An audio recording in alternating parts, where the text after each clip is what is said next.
Hey guys, welcome back to another interesting tech video. I am Deepankar and today I am gonna tell you how to maintain a little privacy on Instagram.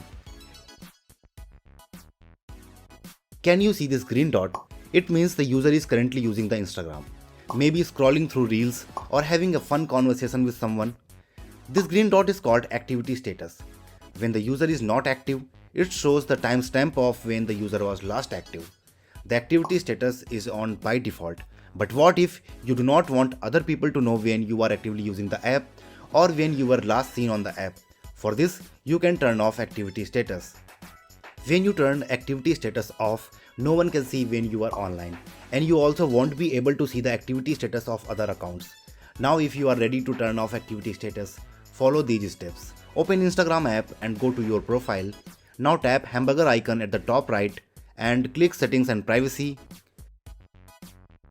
Scroll down and tap messages and story replies.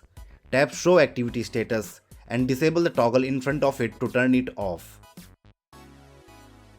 That's it. Now your activity status will be hidden. You can always enable it when you want.